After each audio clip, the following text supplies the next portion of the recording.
Soyguzardan proyektda o'ta zo'r uy topib qo'ydi sizlar uchun. Bittadan like bosinglar. Eniga 35 metr, uzunasiga 29 metr. 10 sotikdan oshiqroq uy sotuvga qo'yildi. 6 xona uy bor. Oldilari terrasaga to'salarim bo'ladi.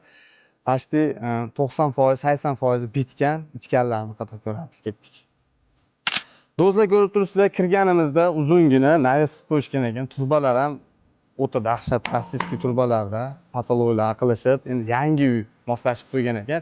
Xo'p, kirganimizda o'ng qo'lda 3 ta xona mavjud. Oldi terrasga qilib to'salaring ham bo'ladi. Bitta xonada yashasa tayyor yashashga. Bu yerda 3 ta xonamiz mavjud ekan. Bu oldingi holatda qurilgan.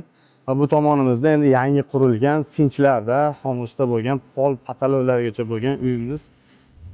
Eshik romlarini qo'yasizlar, bir qator yengil remontga moslangan moslab foydalansalar bo'laveradi. Xullas olgan uzungina terrasga qilib foydalansalar bo'ladi. Bu tomonimizda hammom, hojatxona uchun alohida joylar qilib qo'yishgan ekan, tayyor. To'g'rimizda oshxona bor ekan.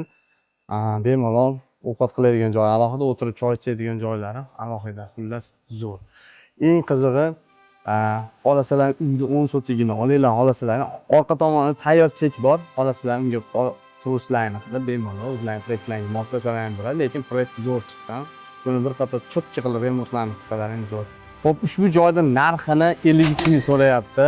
25 ming puli borlarga birar yerga variantga ham beriladi. Zo'r maza qilasizlar. Xullas, orqa tomondagi chekimiz 7 so'kida 15 ming so'ralyapti. Kimga qiziq bo'lsa, xohlasalar chekda olinglar, xohlasalar uyda olinglar. Xullas, maza qilib yashaysizlar. Uyda atmosferasi zo'r, xullas, proyekt zo'r tushgan. Telefon qilaverasizlar, sog' bo'linglar, like bosib, kommentariyaga o'z fikrlaringizni bildirib ketinglar.